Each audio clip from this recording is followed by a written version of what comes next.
This is the Convict Australia Podcast. Thank you for tuning in.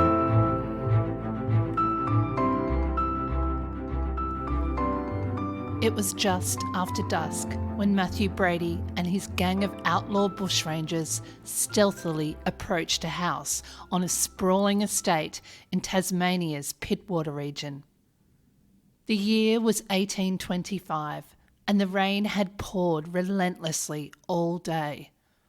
When they were in position, with their muskets at the ready, Brady reached out and knocked loudly on the front door. The men gripped their guns tighter as they heard the sound of footsteps approaching from within. The property belonged to a farmer named Robert Bethune.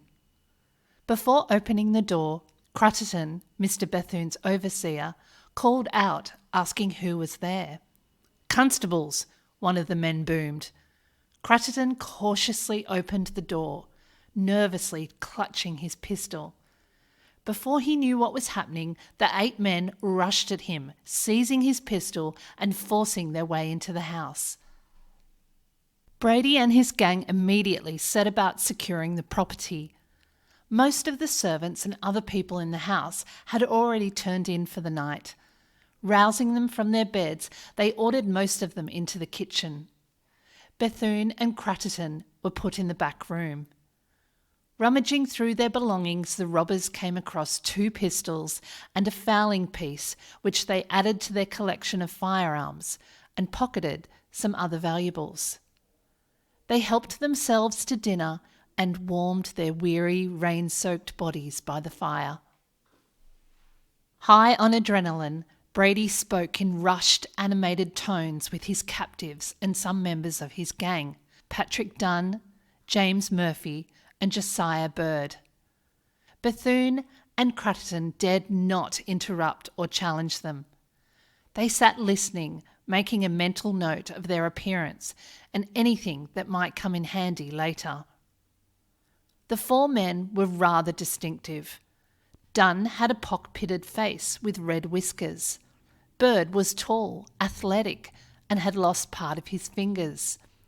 Murphy was little in size and wore a distinctive cap made of gold lace with a precious stone.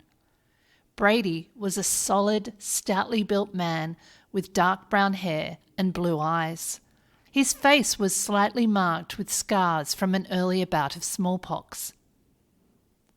Originally from Manchester, England, Matthew Brady had been caught stealing a basket with butter, bacon, sugar and rice, and was transported with a sentence of 7 years, arriving in 1820.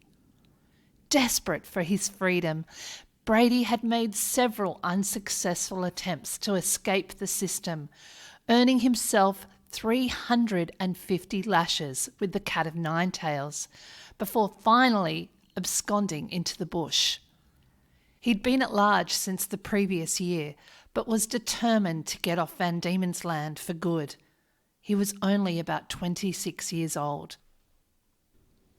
The men talked into the night, mostly with contempt and outrage about certain men in the town, and as the sun slowly rose the next morning, Brady sent Bethune and Crutterton off to bed to get some rest. The rain continued to beat down heavily, so the bushrangers made themselves comfortable.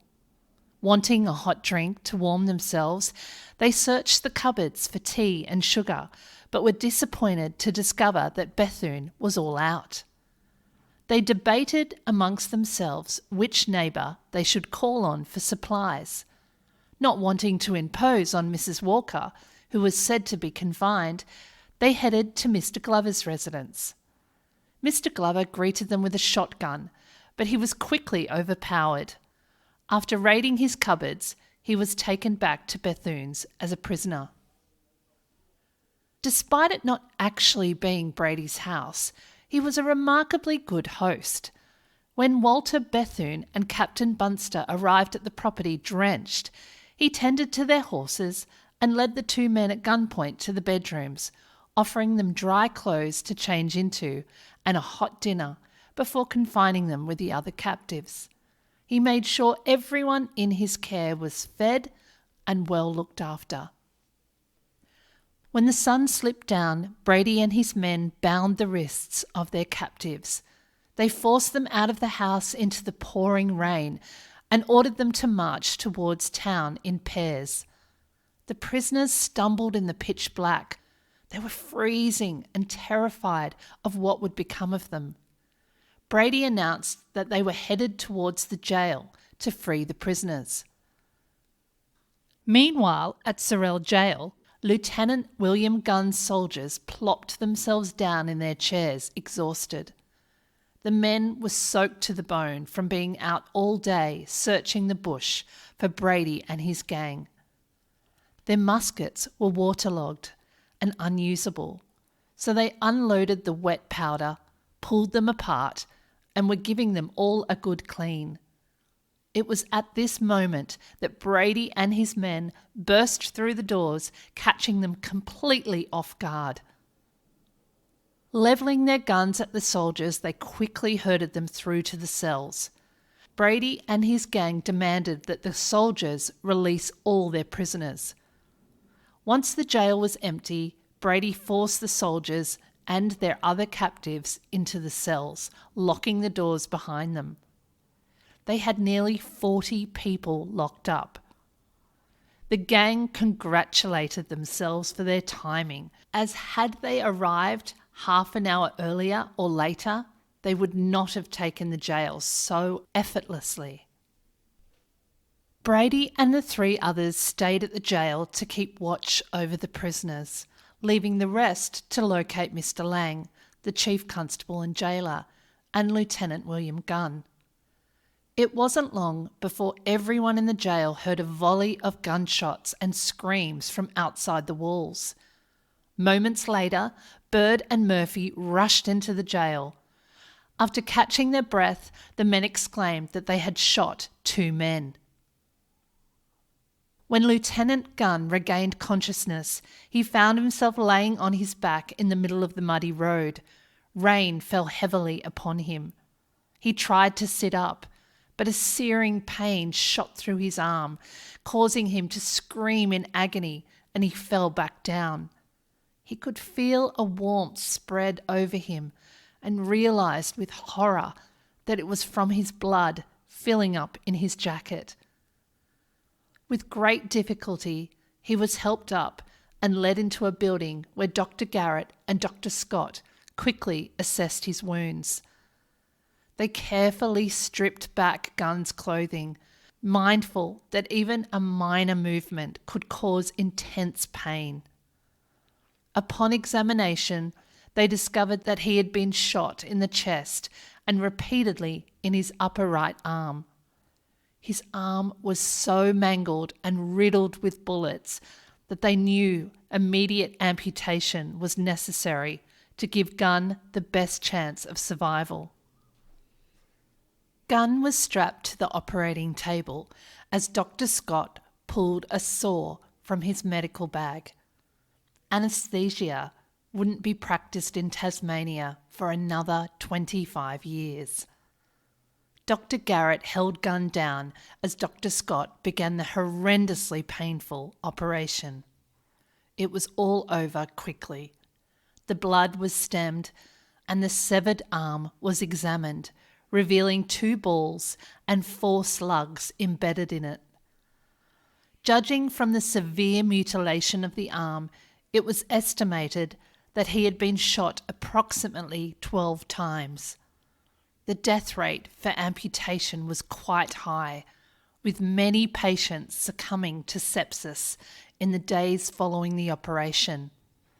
Gunn would be closely monitored to ensure his recovery. Back at the jail, the gang prepared their getaway. They entered the cells, making sure all their captives were tied and bound. Realising they had too much loot to carry, they enlisted the help of 4 of their prisoners. To gain a head start, the gang fashioned a sentinel using sticks, a greatcoat, and a hat, placing it at the door of the jail before slipping out into the heavy rainfall once more. The gang headed towards Oreilton, a town north of Sorell. Along the way, they made James Archibald, one of their captives, drink excessive amounts of alcohol until he could no longer stand and curled up on the ground to sleep. Archibald awoke later, confused and alone. Lieutenant Gunn survived the night, and his fever subsided. In the following days, a collection was taken up for him. By the end of the year 1825, £250 had been raised. Meanwhile, Brady and his gang continued to terrorise the neighbouring areas, much to the irritation and embarrassment of local authorities. Brady was eventually apprehended in April 1826. A few weeks later, he was sentenced to death. After 2 failed escape attempts, he was hanged on the 4th of May at the Old Hobart Jail, along with other bushrangers.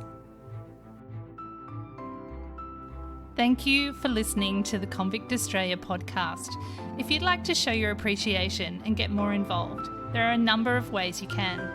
The first is by signing up to Convict Australia on Patreon, and you will get some perks like the Convict Australia newsletter. Secondly, leave a review and tell your friends and family.